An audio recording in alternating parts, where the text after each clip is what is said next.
मानवात्मनैव तद्वल्लभोऽपि प्रभो नानां मातमिया त्वया निरवधे नित्यानकोलां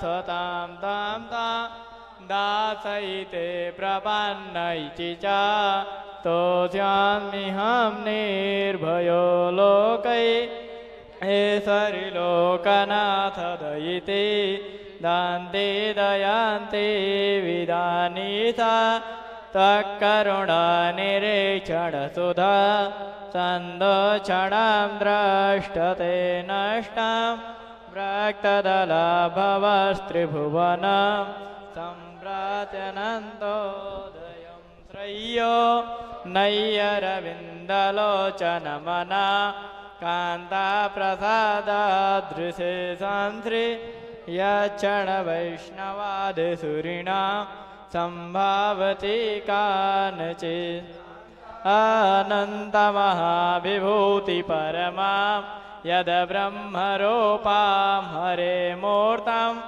ब्रह्मदतोऽपि यत्पियतरां रूपां यदद्याद्भुतां ज्ञानि यथा सुगं विहरतो रूपाणि सर्वाणि ता ओ सैहररूपरूपविभवै गारोपगुणानि ते अकारत्रिशम्बन्नारविन्दनिवासनिमासे जगदेशित्रे वन्दे वरवल्लभ वन्नारविन्दनिवासनिमासे जगदेशित्रे वन्दे वरवल्लभ परिमलोल्लासवासिताधरपल्लवम्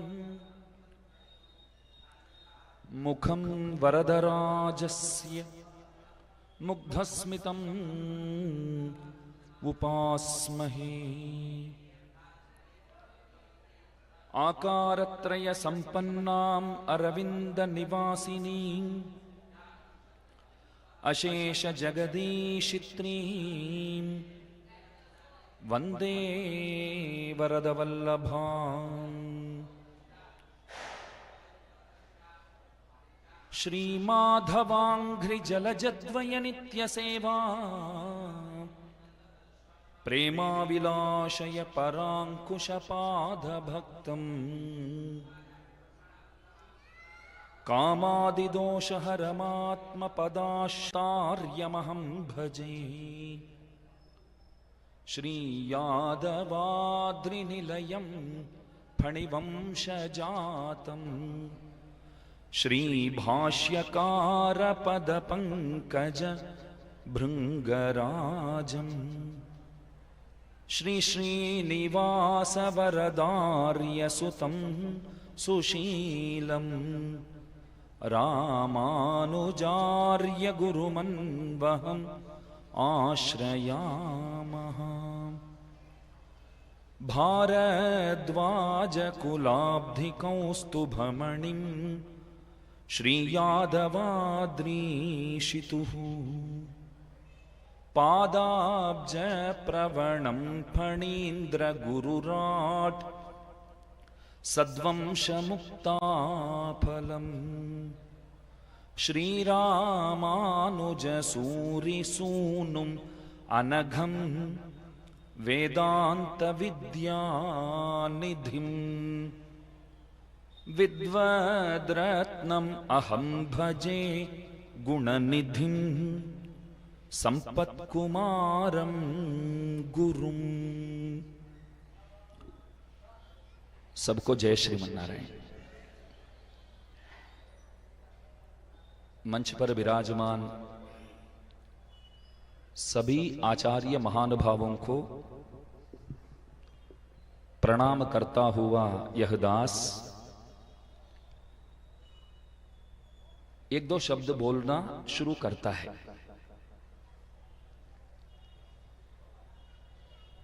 हमारे लिए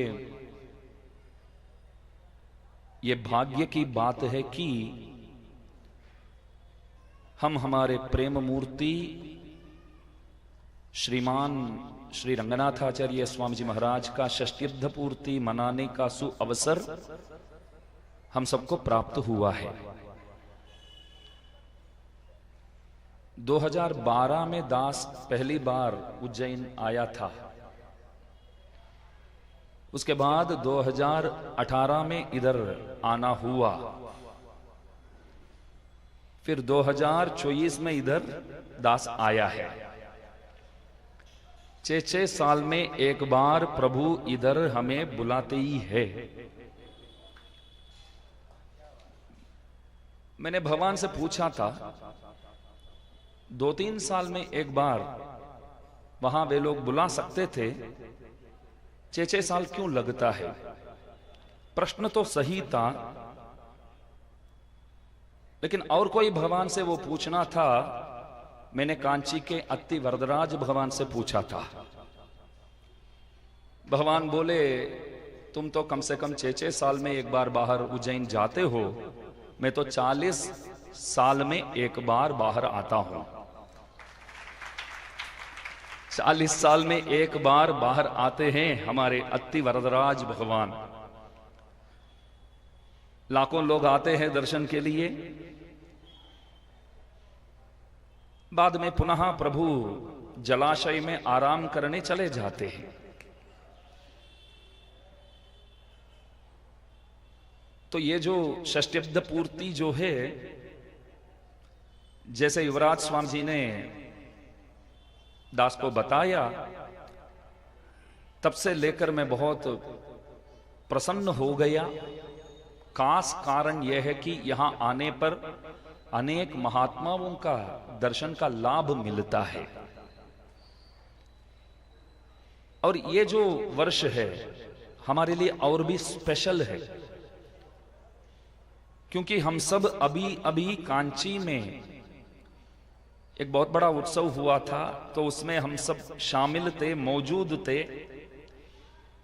तो भगवान ने ऐसा मौका दिया है कि पिछले 5-6 दिन से हम सब एक साथ ही घूम रहे हैं। और उज्जैन वाले स्वामी जी महाराज ने बहुत बड़ी कृपा किए हैं हम सबके ऊपर। 5 दिन तो सब साथ थे, तो आप सब और 5 दिन साथ रहिए करके एक मौका प्रदान किए। इससे ज्यादा क्या चाहिए? हमारे कुलशेखर सूरी श्रीरंगम रंगनाथ भगवान के परम भक्त थे। कुलशेखर आழ்वार राजा थे, परंतु वे बारंबार कहते थे कि ये राजा बनने में, राजा होने में कोई मजा नहीं है। कैंकर्य राज्य में पट्टाभिषिक्त होना वो ही आवश्यक चीज है। कैंकर्य साम्राज्य में पट्टाभिषिक्त होना।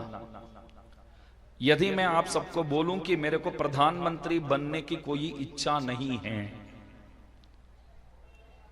मेरे को प्रधानमंत्री बनने की कोई इच्छा नहीं है, तो आप लोग क्या पूछेंगे मुझसे सवाल? आपको प्रधानमंत्री समझो कि कोई राजा के पद पर बैठा हो और वो बोलता है कि मेरे को इस पद पर बैठना अच्छा नहीं लगता है। राज्यम नाम महाव्याधि ही बोलते हैं। सबसे बड़ा रोग जो है वो शासन करना, शासक बनना। तो इस बात को समझते हुए कुछ लोग यूं बोलते हैं कि हमको ये राजा के पद पर बैठना ही नहीं है, बस भगवत सेवा में हम लगे रहे वो काफी है। रोजाना किसी ना किसी दिव्य देश जाते रहे, प्रभु के मंगलाशासन करते रहे। तो कुलशेखर सूरी राजा तो थे, सब कुछ त्याग करके घुष्यते यस्य नगरे रंग यात्रा दिने दिने। देखो आज के दिन हमारे श्रीरंगम से श्रीमान भट्टर स्वामी जी महाराज यहां पधार कर रंगनाथ जी के बहुमान सब हमारे रंगनाथ जी को प्रदान किए। रंगनाथ ने रंगनाथ को बहुमान दिया। पहले भी एक बार ऐसा हुआ है। हमारे वरवरमणीन्द्र स्वामी जी महाराज, उनका भी नाम वैसे रंगनाथ ही है। सौम्य जामाता रंगनाथ का ही नाम है। सुंदर जामाता, बहुत सुंदर वर है। भगवान जो है उनके सदृश तो कोई वर पहले भी नहीं हुए, बाद में भी नहीं हुए, पहले भी नहीं थे, बाद में भी नहीं हुए। तो सुंदर जामाता रंगनाथ नाम जो है वो वरवरमणि स्वामी जी का असली नाम है। तो वरवरमणि स्वामी जी महाराज जब सन्यास आश्रम ग्रहण कर रहे थे, जब सन्यासी बनते हैं तब दूसरा नया नाम दिया जाता है, क्योंकि सब कुछ त्याग करके संन्यस्तम मया सब कुछ त्याग करके वे और एक आश्रम को स्वीकार करते हैं। गृहस्थाश्रम छोड़ करके सन्यास आश्रम को वो अपनाते हैं, स्वीकारते हैं, तब एकदम ताजा नया उनको दिया जाता है। तो वरवरमणि स्वामी जी महाराज रंगनाथ के सम्मुख गए तो प्रभु बोले, आपको देखिए ये नाम बदलने की कोई जरूरत नहीं है, अपना नाम बस जैसे है वैसे के वैसे ही रहो आप। जो नाम पहले जो आपको रखा गया है वही नाम आपके लिए हमेशा के लिए रहेगा। सबने विचार किया प्रभु ऐसा क्यों बोल रहे हैं। रामानुज स्वामी जी महाराज जब सन्यास आश्रम ग्रहण किए तब कांची के वरदराज भगवान उनको यतिराज करके नाम दिए। अभी अभी तो वो सन्यासी हुए हैं, तभी उनको नाम दिया गया यतिराज। जितने भी सन्यासी गण हैं उन सब के आप राजा हो। ऐसा क्रिकेट मैच तो बहुत से लोग देखते हैं, कई बार ऐसा भी होता है कि टीम में जब भी कई बार ऐसा होता है टीम में तभी कोई बंदा अंदर शामिल होता है, आते ही वो कप्तान बन जाता है। टीम के अंदर जैसे घुसा वैसे ही कैप्टन की जो पद है उसको दिया जाता है। कई बार ऐसा हुआ है, जैसे धोनी जी जैसे आए वैसे ही 2007 में कप्तान बन गए, 1-2 साल में ही, ज्यादा समय नहीं लगा उनको, तो कम से कम 1-2 साल तो लगा। रामानुज स्वामी जी को यतिराज बनने में 1 मिनट भी नहीं लगा। जैसे संन्यास आश्रम स्वीकार किए वैसे ही वरदराज भगवान बोले आप यतिश्रेष्ठ हो, यतिराज हो। तो नाम तो बदल गया तब भी, लेकिन वरवरमणि स्वामी जी को बोले आपको नाम बदलने की कोई जरूरत नहीं है। तो सबने विचार किया ऐसा क्यों बोल रहे हैं ठाकुर जी। देखो बाद में रंगनाथ को, मतलब वरवरमणि स्वामी जी महाराज को रंगनाथ ने एक बहुमान किया। 1 साल उनकी मुखारविंद से प्रभु भगवत विषय कालक्षेप किए। 1 साल उपनिषदों में वर्णन किया गया है।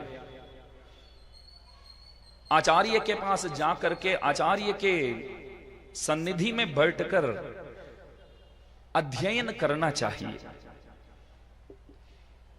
और आचार्य को जो धन बहुत प्रिय हो वो धन आचार्य को अर्पण करना चाहिए,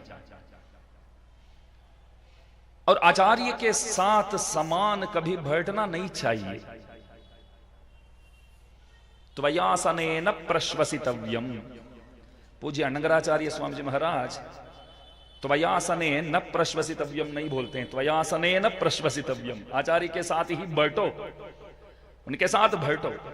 गुरुजनों को बहुत अच्छा लगता है कि अपने शिष्यों को पास में बिठा करके उन लोगों के मुखारविंद से सुनाना आचार्यों को बहुत अच्छा लगता है। देखो दास ने भी अपने बच्चे को 1-2 शब्द सिखाया हूं, तो इतने सारे आचार्य आए हैं, सब लोगों की कृपा दृष्टि उस बालक को प्राप्त हो, इसलिए मैं क्या करता हूं, इधर आओ, इधर बैठो मेरे पास, जो आता है वो बोलो माइक में, तो अपना ही है, कोई कुछ नहीं बोलेंगे इधर। एकमात्र विश्वास क्या है, भरोसा यह है कि ये जगह अपनी है, यहां जितने भी महात्मा लोग विराजमान हैं सब अपने हैं, तो कोई कुछ बोलेंगे नहीं। तो ये जगह हमारे लिए सुयोग्य स्थल है, तो यहां बैठकर तो कुछ भी बोल सकता है, बड़ा अच्छा लगता है। आचार्यों को वही अच्छा लगता है। आचार्य गण ऐसे होते हैं ना, बाद में प्रचार करने वाले सुदृढ़ व्यक्ति कोई सामने दिख जाए तो आचार्य के सदृश खुश होने वाले और कोई नहीं मिलेंगे आपको।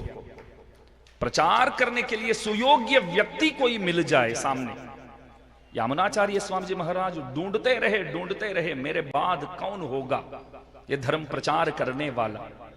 तो कांची से 1-2 महात्मा आए और बोले कि कांची में रामानुजाचार्य करके एक बालक है, ये तो अवतार विशेष लग रहे हैं, बहुत आगे बढ़ेंगे। तो यामुनाचार्य स्वामी जी को लगा कि जिन भविष्यदाचार्य के बारे में षटकोपसूरी ने पहले ही एक सूचना देकर गए हैं, शायद वे भविष्यदाचार्य का अवतार हो गया लगता है।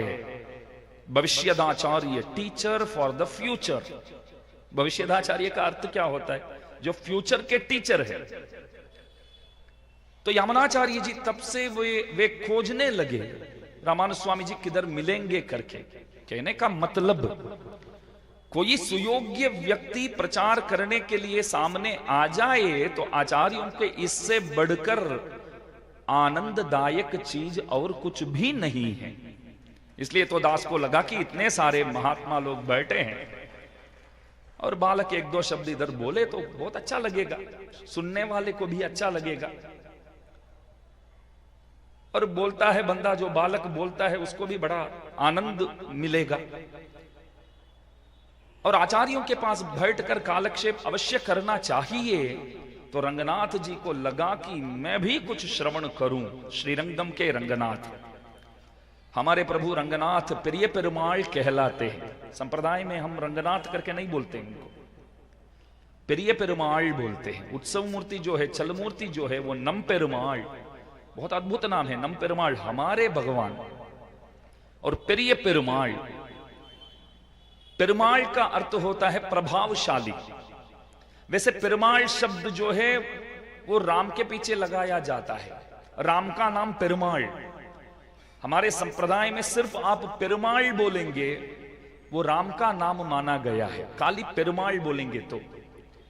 और रंगनाथ जी जो है मूलव मूर्ति, श्रीरंगम के जो अचल मूर्ति है, वे प्रिय पेरुमाल कहलाते हैं। क्यों? पेरुमाल द्वारा जिनका पूजा हुआ है वे प्रिय पेरुमाल है, बहुत बड़े प्रभावशाली। मतलब सहपत्निया विशालाक्ष्या नारायण उपागमत, अम्मा जी के साथ विराज कर राघवेंद्र सरकार श्रीरंगम के रंगनाथ भगवान की पूजा किए हैं और विभीषण को दिए बाद में। लब्ध्वा कुलधनम राजा, भगवान के कुलधन जो है वो विभीषण को प्राप्त हुआ। तो विभीषण वहां ले जा रहे थे, लंका ले जा रहे थे, लेकिन प्रभु के मन में था कि मैं शेषपीठ पर, अनंत पीठ पर मैं शय्या करूं। श्रीरंगम का नाम पहले था शेषपीठ, अनंत पीठ। हंस संदेश नामक अद्भुत काव्य है वेदांत देश के स्वामी जी महाराज के। एक अद्भुत बात बोलते हैं, राघवेंद्र सरकार सीता वियोग से बहुत परेशान थे। अम्मा जी वहां लंका में रावण के वहां थी, तो उस वक्त एक हंस को वे दूत बनाकर बेचते हैं। आचार्याः तत्र दूताः, हमारे श्री वैष्णव संप्रदाय में एक अद्भुत बात है। भगवान राम के अवतार से वानर जाति जो है ना, उस जात की जो ऊंचाई है वो बहुत बढ़ गई है। वानर जाति को पहले कोई मान मर्यादा नहीं देते थे। अभी सामने बंदर आ जाए तो भी हम बोलते हैं कि हनुमान जी महाराज आए हैं। तो वानर जाति को मान मर्यादा देने के लिए ही प्रभु राम का अवतार हुआ था। राम के अवतार से वानर जाति जो है, उस जाति की महिमा बढ़ गई।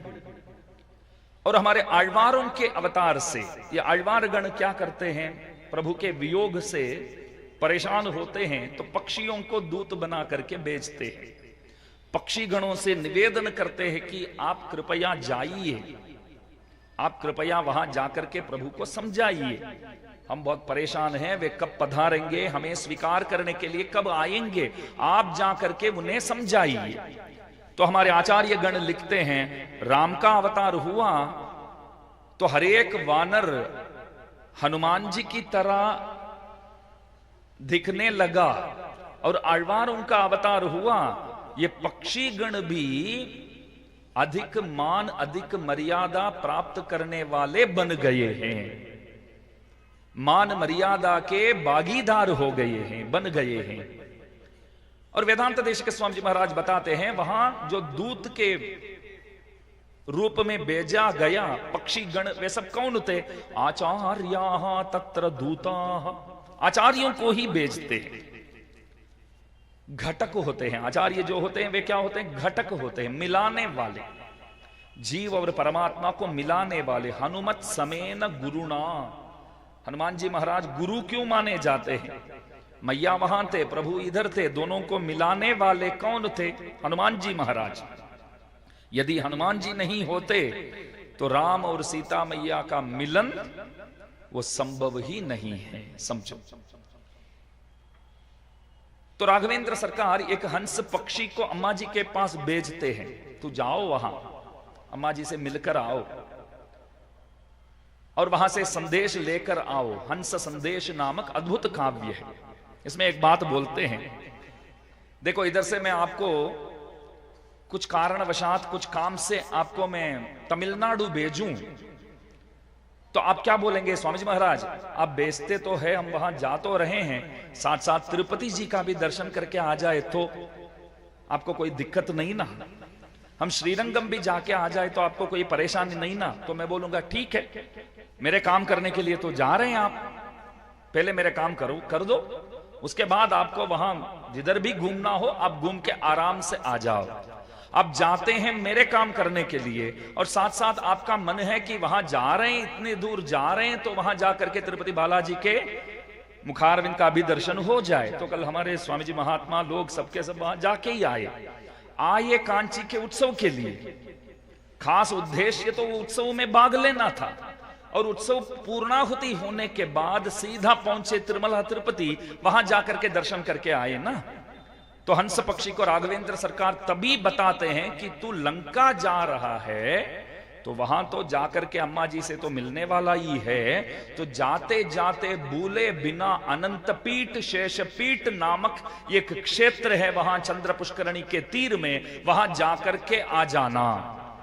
तब हंस पक्षी पूछने लगा प्रभु से, वहां जाऊंगा तो सही, राजहंसाचार्य हमारे कांची में है एक आचार्य, तो हंस पक्षी पूछने लगा कि वहां कौन सा भगवान विराजमान है? प्रभु बोले अभी तो कोई भगवान नहीं है वहां, लेकिन आगे हमारे पूज्य मूर्ति जो है, जो इक्ष्वाकु राजा के समय से हमारे परिवार के ही लोग जिनकी पूजा हम करते हैं, वे जगन्नाथ भगवान, तब तो रंगनाथ का नाम था जगन्नाथ, तो वे जगन्नाथ भगवान जो है वे वहां पधारने वाले हैं, अनंत पीठ पर ही नित्य निरंतर के लिए रहने वाले हैं। तो प्रभु बाद में वहां जाएंगे, इसके पहले तू जाकर के वहां दर्शन कर लेना। तो विभीषण को जब प्रभु ने दिया, राघवेंद्र सरकार ने, तो विभीषण रंगनाथ भगवान को विमान सहित, प्रणवाकार विमान सहित, विमानम प्रणवाकारम वेदश्रृंगम महाद्भुतम, श्री रंगशायी भगवान प्रणवार्थ प्रकाशकः। तो प्रणवाकार विमान, वहां का जो विमान है, उस विमान सहित रंगनाथ विभीषण के पास चले गए राम जी द्वारा। तो विभीषण ले जा रहे थे, तो प्रभु का मन था कि अनंत पीठ पर ही ठहरना है करके। अद्भुत चरित्र है। पहले प्रभु तो ब्रह्मा जी के पास थे, ब्रह्मा जी नित्य निरंतर पूजा करते थे, और एक दिन ब्रह्मा जी के पास सूर्य देव गया था, मिलना था ब्रह्मा जी से, वहां रंगनाथ जी का दर्शन किया और उन्होंने निवेदन किया कि ये तो मूर्ति तो बहुत बढ़िया है, बहुत सुंदर है, तो दास चाहता है कि जब भी मन पावे तब इधर आ सकूं और पूजा कर सकूं, आप अनुमति प्रदान करना। ब्रह्मा जी बोले ठीक है, जब मन हो जाए तब आ जा। तो पहले महीने में 1-2 बार आते थे, बाद में हफ्ते में 1-2 बार आते थे, बाद में 2-3 दिन में 1 बार आते थे, फिर रोजाना आते थे, फिर वहीं ठहर गए सूर्य भगवान। फिर बोले कि देखो हम हमारे वहां इनको ले जाना चाहते हैं, प्रभु वहां पदार्पण करेंगे। ब्रह्मा जी बोले ठीक है ले जाओ, तो उनको दे दी। और वहां सूर्य कुलोत्पन्न इक्ष्वाकु राजा सूर्य देव से मिलने के लिए बार बार जाता था।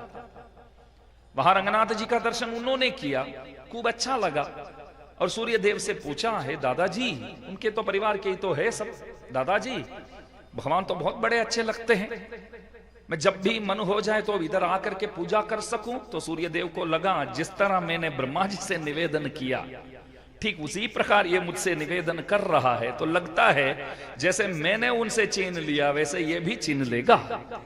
तभी उन्होंने नक्की कर लिया। फिर महीने में 1-2 बार आने लगे।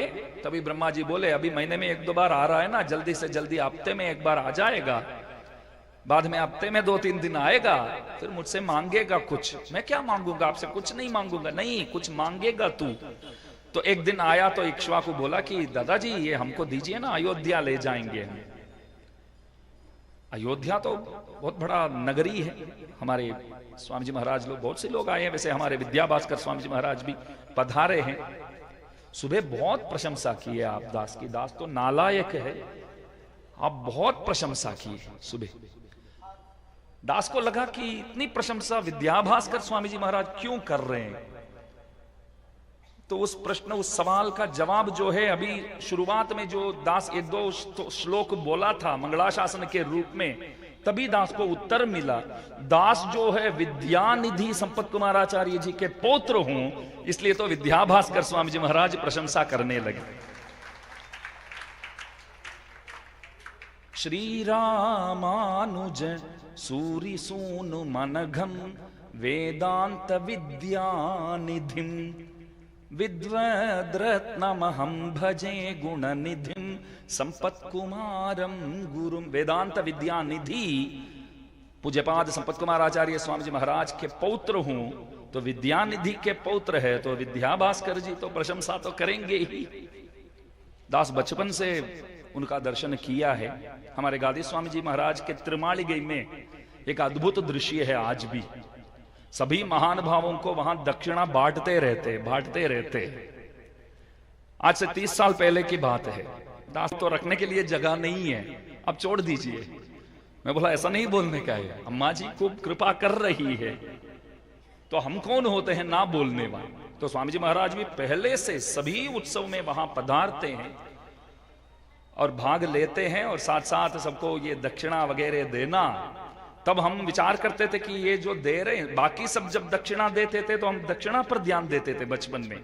जब ये आते थे तो कोटि सूर्य समप्रभ विद्याभास्कर स्वामी जी को ही देखते थे हम लोग।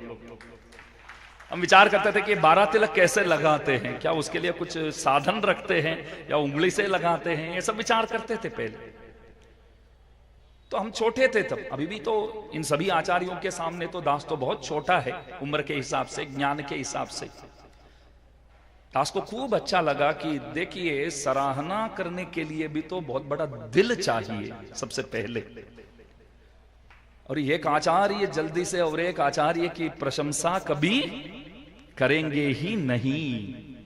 हनुमान जी सामने आए, राम और लखन के सामने बोलने लगे, तब वाल्मीकि रामायण के अनुसार एक शब्द भी राम हनुमान जी के साथ तब बात नहीं किए, लक्ष्मण भैया से ही बात करवाए। जाने के बाद बोले नान ऋग्वेद विनीतस्य न यजुर्वेद धारिणः न सामवेद विदुषः शक्यमेवं प्रभाषितुम। तो बहुत बड़े विद्वान लग रहे हैं, तो वानर नहीं है, बहुत बड़े विद्वान लग रहे हैं। बाद में बोले, तब राघवेंद्र सरकार क्या बोले मालूम है हनुमान जी को, लक्ष्मण भैया को? मैं देख ही रहा था तो कुछ ना कुछ तो त्रुटि वे करेंगे, कुछ ना कुछ तो बोलने में अपशब्द प्रयोग, तो बोलने में कुछ बुरा, मतलब बोलने में कुछ गलत वो करेंगे, गलती करेंगे। लेकिन उन्होंने मौका भी नहीं दिया मेरे को, मतलब एक अक्षर भी गलत नहीं बोले। कौन बोले? राघवेंद्र सरकार।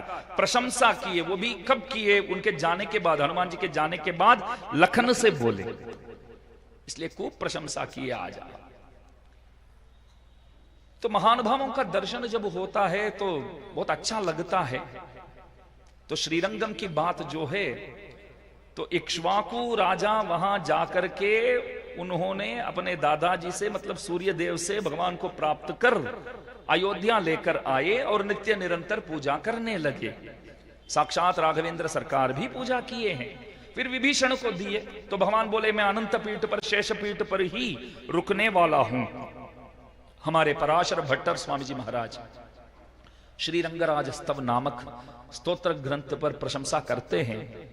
देखो मनुकुल के जितने भी राजा हुए, इक्ष्वाकु इत्यादि, वे सब घोर तपस्या किए, प्रार्थना किए, तभी तो रंगनाथ उन सबको मिले।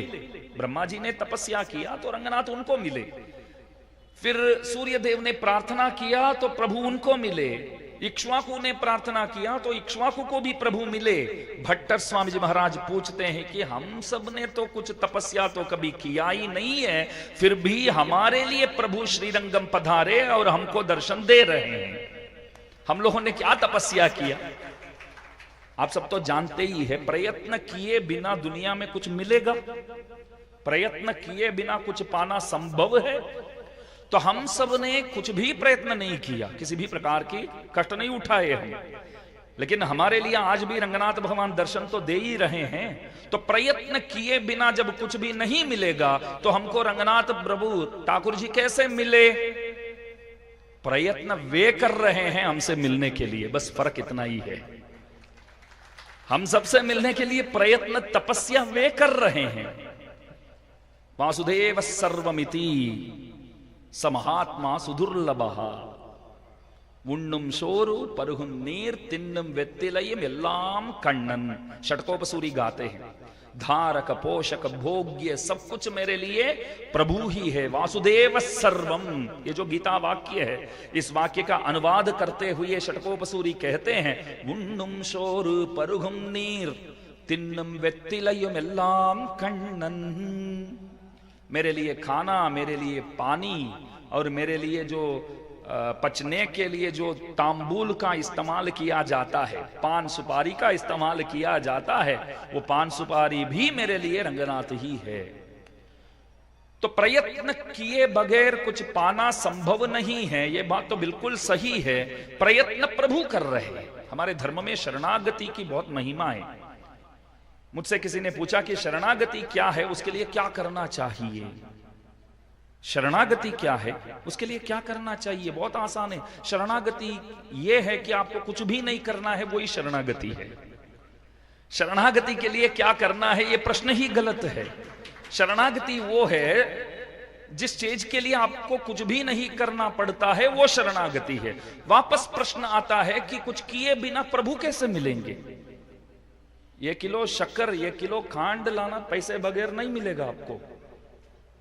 एक चॉकलेट, 1 रुपया वाला चॉकलेट भी हो तो 1 रुपया देंगे तभी तो चॉकलेट मिलता है। तो इतने बड़े ठाकुर जी कुछ प्रयत्न किए बिना कैसे मिलेंगे? आचार्य गण बोलते हैं, प्रयत्न वे कर रहे हैं, तू चुपचाप बैठो, बहुत हो गया। प्रयत्न आपको पाने के लिए प्रयत्न वे कर रहे हैं, वे कैसे करेंगे? अरे संपत्ति उनकी है तो दौड़ेगा वही ना। प्रॉपर्टी आपका हो, आपकी प्रॉपर्टी हो तो दौड़ेंगे कौन? प्रॉपर्टी दौड़ेगा क्या? पीछे पीछे आएगा क्या? कोई जमीन खरीदते हैं आप, फेंसिंग वगैरह लगाते हैं, दिस प्रॉपर्टी बिलोंग्स टू फलाना स्वामी जी महाराज, आप ही बोर्ड लगवाएंगे। और हफ्ते में 1-2 बार आप जाएंगे ही सही, देखने के लिए जाएंगे, महीने में 1 बार जाएंगे। प्रॉपर्टी आपको फोन बोन नहीं करेगा, ये जमीन आपको फोन नहीं करेगा, ये दागिने आपसे नहीं बोलेगा कि इधर मैं रहकर रख कर चला जाऊं तो मेरे को बुलाएगा नहीं। आप छोड़ के जा रहे हैं, आप आइए, मैं आपका हूं। ध्यान कौन रखेगा? मैं रखूंगा। हम जिनके हैं प्रभु के हैं, तो ध्यान कौन रखेगा? प्रभु रखेगा। शरैस्तु संकुलाम कृत्वा लंकाम परबलार्दनः माम नयेद्यदि काकुत्स्थः तत्तस्य सदृशं भवेत्।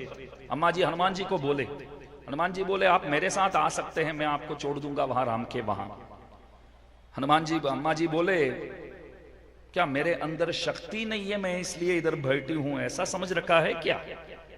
यदि मैं चाहूंगी तो 1 पल में इधर से मैं निकल सकती हूं, लेकिन नहीं जाऊंगी, मैं नहीं जाऊंगी। क्यों? अरे उनको आने दो ना, संपत्ति उनकी है तो उनको आना पड़ेगा। यदि मेरी जरूरत है तो वे आएंगे, यदि जरूरत नहीं है तो नहीं आएंगे। वो जैसे भी चाहे वैसे मेरे को रख सकते हैं। अत्यंत पारतंत्रियम बोलते हैं हमारे संप्रदाय में। शेषत्व और पारतंत्रीय 2 चीज, ये जो 2 चीज की बात है बारंबार आती है। शेषत्व सब प्रकार की सेवा करना, पारतंत्रीय भगवान जैसे चाहते हैं वैसे सेवा करना, पारतंत्र्य की अधिक महिमा है। तो इसलिए हम संपत्ति है तो हमें पाने के लिए प्रभु श्रीरंग क्षेत्र आए हैं। इसलिए पराशर भट्टर स्वामी जी महाराज बोले कि बाकी सबों ने घोर तपस्या किए तभी आप मिले, हमने तो कुछ तपस्या ही नहीं किया, फिर भी आप तपस्या करते हुए लेटे लेटे प्रभु तपस्या कर रहे हैं। वो प्रतीक्षा कर रहे हैं कि कोई जीव आज मेरे को मिल जाए कि मैं पा सकूं उन्हें, इस तरह तपस्या कर रहे हैं। और हमारे आचार्य गण बोलते हैं कि प्रभु वरवरमुनींद्र स्वामी जी महाराज की इंतजार कर रहे थे। वरवरमुनींद्र स्वामी जी महाराज को बोले कि आप जो है नित्य निरंतर हमारे सामने आकर भगवत विषय कालक्षेप करिएगा। सहस्र गीति नामक अद्भुत प्रबंध है षटकोपसूरी के, उस ग्रंथ के सदर्थों मेरे सामने आकर आप मेरे को सुनाओ, सदर्थों को मेरे सामने आकर मेरे को सुनाओ। वरवरमुनि स्वामी जी महाराज बोलने लगे, आप तो बहुत बड़े हो, यह सर्वज्ञ सर्ववित, जो बंदा सब कुछ जानता हो उनको क्या समझाया जाए। प्रभु तो सब कुछ जानते, वे क्या नहीं जानते हैं। जो हुआ है वो सब जानते हैं, जो हो रहा है वो भी जानते हैं, जो होने वाला है वो भी जानते हैं, उनको कौन क्या सिखाए। तो वरवरमुनि स्वामी जी बोले, मैं कहां अधिकारी हूं। तो प्रभु बोले, नहीं नहीं आप ही अधिकारी हो, आप मेरे को सुनाओ ना। तब स्वामी जी अद्भुत पूछे एक प्रश्न, श्रीरंगम में तो नित्य निरंतर उत्सव रहता है, कुछ ना कुछ उत्सव। वरवरमुनि स्वामी जी बोले, मैं बोलता रहूं और आप उत्सव मनाने के लिए निकल जाए तो सुनेगा कौन बाद में। ये कालक्षेप सुनने वाले ज्यादातर ऐसे भी होते हैं, गुरुजी से बार बार पूछेंगे, गुरुजी ये सिखाइए, गुरुजी ये सिखाइए। फिर गुरुजी बोलेंगे ठीक है बहुत पूछता है तो सिखाएंगे, ऑनलाइन में सिखाइए। तो ऑनलाइन में सिखाना शुरू करते, 2-4 दिन के बाद गुरुजी के फोन भी नहीं उठाते। वो पढ़ाने के लिए फोन करते हैं तो शिष्य चेला जो है फोन भी नहीं उठाता है। फिर रात को गुरुजी आराम जब करते हैं 11:30 बजे फोन करके उठा देता है गुरुजी को, बोलता है कि आज दोपहर को क्लास में नहीं आ पाया। गुरुजी बोले, वो तो मैं क्षमा कर दूंगा, लेकिन अभी जो नींद से उठाया ना तू, इस बात को कभी भूलूंगा नहीं, क्षमा नहीं करूंगा। तो रंगनाथ से वरवरमुनि स्वामी जी बोले, मैं यहां सुनाता रहूं और आप उत्सव मनाने के लिए निकल जाए तो कौन सुनेंगे। फिर भगवान बोले, ये बात भी बिल्कुल सही है, रोजाना कुछ ना कुछ उत्सव रहता है ना हमारे मंदिर में। विश्वक्सेन जी से पूछे, विश्वक्सेन जी बोले, हाँ जी, कभी कभी तो एक दिन में 2-3 उत्सव भी मनाया जाता है, तो क्या किया जाए। तो प्रभु बोले, एक आइडिया। क्या? अरे 1 साल सब उत्सव बंद, 1 साल सब उत्सवों को मैं बंद कर देता हूं, बस आप आकर बैठकर मेरे को सुनाइए, भगवत विषय कालक्षेप आप कीजिए, मैं सुनूंगा। तो 1 साल वरवरमुनींद्र स्वामी जी महाराज, साक्षात रामानुजाचार्य स्वामी जी महाराज के जो अवतार माने जाते हैं, यतीन्द्र प्रवण कहलाते हैं, तो ऐसे स्वामी जी रंगनाथ को सुनाए 1 साल तक। तो आखिरी दिन प्रभु को लगा कि मैं क्या दूं इनको, गुरु दक्षिणा तो बहुत आवश्यक चीज है, तो क्या दूं। तो एक 5 साल का बालक बनके, रंगनायक नामक बालक बनके आए और श्रीशैलेश दया पात्रम धी भक्त्यादि गुणार्णवम यतीन्द्र प्रवणम वंदे रम्य जामातरम मुनिम। ये जो पद्य है हमारे संप्रदाय में, इस तनियन को हम मंत्र ही बोलते हैं, क्योंकि जैसे अष्टाक्षर मंत्र, अष्टाक्षर प्रदातारम, बद्रिकाश्रम के जो प्रभु है अष्टाक्षर मंत्र प्रदाता, तो प्रभु के मुखारविंद से निकला है, तो वो तनियन नहीं है, वो मंत्र ही माना जाता है। तो ये जो श्रीशैलेश मंत्र प्रभु ने दिया, तब सबको पता चला कि जब संन्यास आश्रम ग्रहण वरवरमुनि स्वामी जी महाराज कर रहे थे, तब रंगनाथ ने क्या बोले, देखो आपका नाम बदलने की कोई जरूरत नहीं है, मेरा ही नाम आपका नाम पहले से है, तो वही नाम रहे। क्यों बोले मालूम है, शास्त्रों में कहा गया है कि शिष्यों को गुरुजी का ही नाम अपनाना होगा। गुरुम प्रकाशयेत धीमान, मंत्रम यत्नेन गोपयेत, अप्रकाश प्रकाशाभ्याम क्षीयेते संपदायुषी। मेरा गुरु कौन है, ये जो बात है हर जगह जाते जाते ये पहलाना चाहिए, गुरु की महिमा जो है वो पहलाना चाहिए, और गुरु ने जो मंत्र दिए हैं उस मंत्र को छिपाना चाहिए, अनधिकारियों को सुनाना नहीं चाहिए। कुछ लोग क्या करते हैं, गुरु कौन है ये तो बाहर बोलते ही नहीं है, और गुरु, मेरे गुरु ने ये मंत्र दिए हैं, आ जाओ मैं सुनाता हूं करके सबको सुना देते हैं। तो ऐसे करने से क्या होगा, नष्ट ही होगा। तो शास्त्रों में कहा गया है कि चेला है तो गुरुजी के ही नाम चेला को अपनाना होगा। यज्ञमूर्ति नामक एक आचार्य थे, पहले अन्य संप्रदाय के थे, फिर रामानुज स्वामी जी महाराज से तर्क करने आए, वाद विवाद करने आए। रामानुज स्वामी जी महाराज वरदराज भगवान की कृपा से उनको जीत लिए। जीतने के बाद वे यज्ञमूर्ति बोले, मैं तो आपका तो दास बन गया हूं, मैं तो चेला हूं आपका, श्री वैष्णव सन्यासी बन गया हूं, तो कुछ नया नाम आप ही प्रदान कीजिए। लेकिन शास्त्रों में ऐसा कहा गया है कि गुरुजी का ही नाम चेले का भी होना चाहिए। इस बात को ध्यान में रखकर आप श्री अपना ही एक नाम दास को प्रदान कीजिए।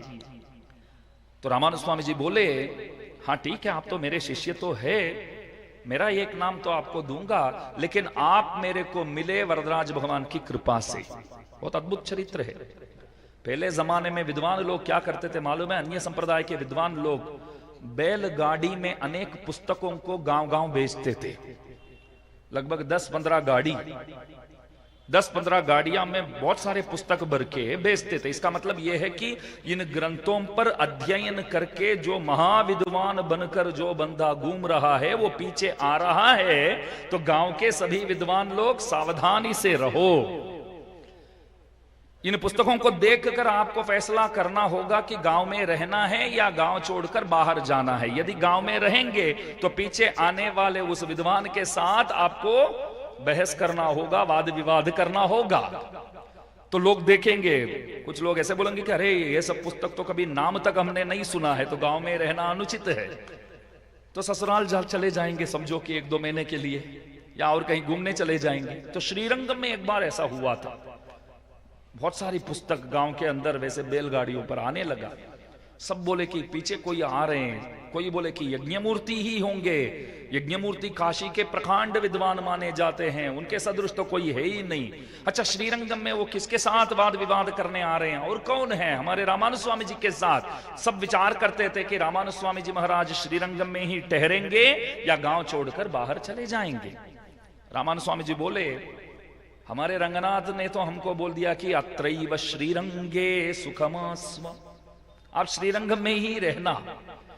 देखो, प्रभु ने रामानुज स्वामी जी को ऐसा बोला कि श्रीरंगम में ही रहो, लेकिन रामानुज स्वामी जी ने भक्तों को बोले कि आप यादवाद्री में रहो। कुटीम कृत्वा वसति तत्र यदुगिरी तटे।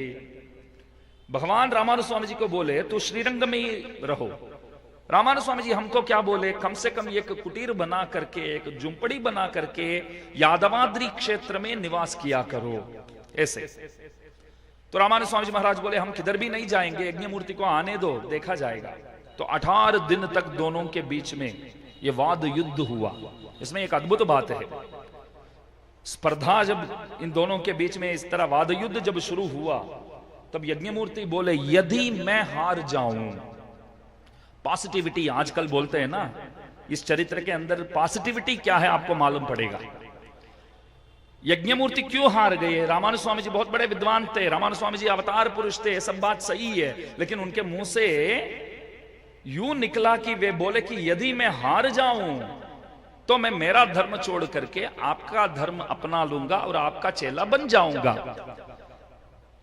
तो आप तो जानते ही है क्यों बोलते कि अपशब्द मत कभी किया करो। क्यों? पास में अनेक देवतागण होते हैं, दिखेंगे तो नहीं, लेकिन अस्तु अस्तु बोलते रहेंगे, अस्तु ऐसा ही हो जाए, ऐसा। इसलिए तो अपशब्द कभी बोलना नहीं चाहिए। तो यज्ञमूर्ति क्या बोले? यदि मैं हार जाऊं, बोले ना, अस्तु बोल दिया तभी लोगों ने, देवतागणों ने। यदि मैं हार जाऊं तो आपका चेला बन जाऊंगा। लेकिन रामानुज स्वामी जी क्या बोले मालूम है? ठीक है, जैसे आप बोल रहे हैं ना, आपने बोल दिया तो मेरे को भी कुछ बोलना पड़ेगा। अभी मैं तो हारने वाला नहीं हूं, भगवान मेरे को नहीं हराएंगे, सबसे पहले प्रभु मेरे को नहीं हराएंगे जी।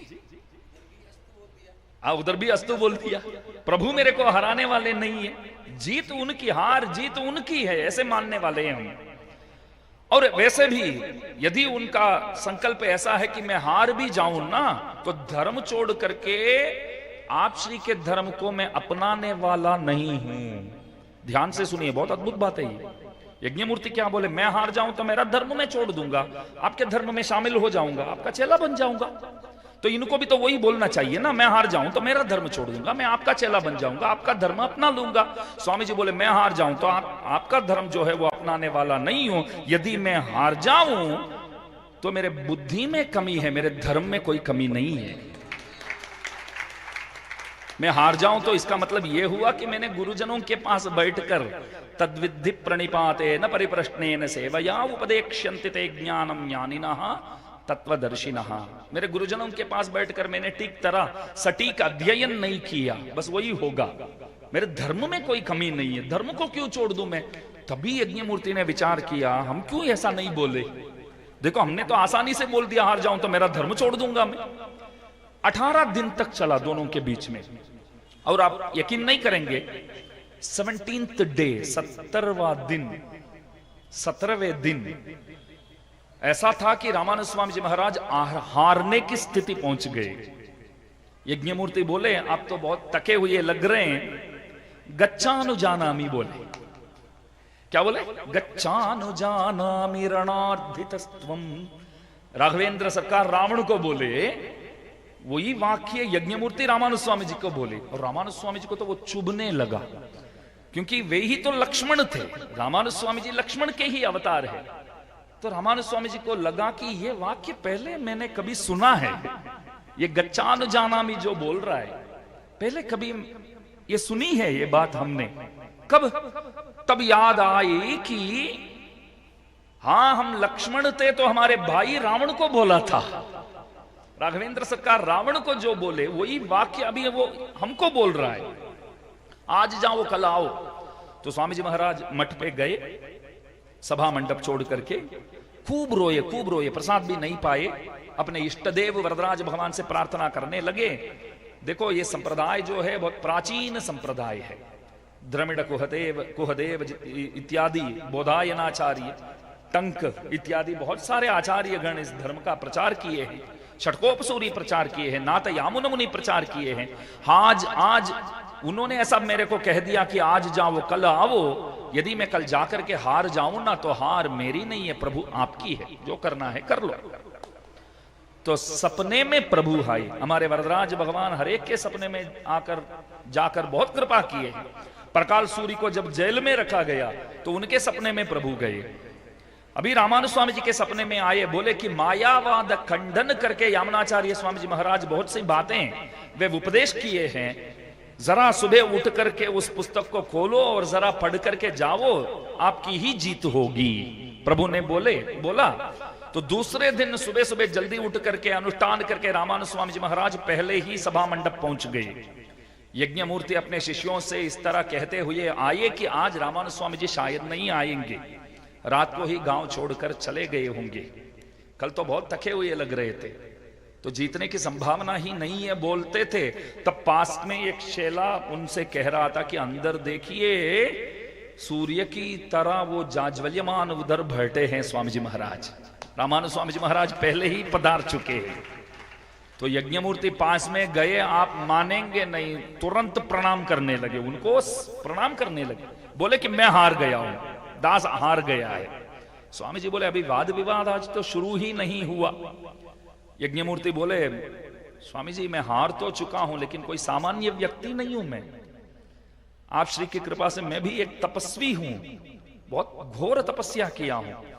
एक आदमी को कल हमने कैसे देखा है, आज हम कैसे देख रहे हैं, ये जो फर्क है ये समझने तक मैं सक्षम हूं। मेरे को यूं मत समझिए आप, मैं हार गया हूं मानता हूं। कल आप गए थे तो कोई आपको साथ देने वाले नहीं थे, आज आप आए हैं तो पीछे कोई शक्ति है आपके पीछे। वो शक्ति सामान्य शक्ति नहीं है, वो शक्ति सर्वशक्ति है। वो जो शक्ति है वो सर्वशक्ति आपके पीछे है। मैं समझ गया हूं, आप तो बाण मात्र है, आप तो बाण मात्र है, छोड़ने वाला, बाण को प्रयोग करने वाला और कोई है।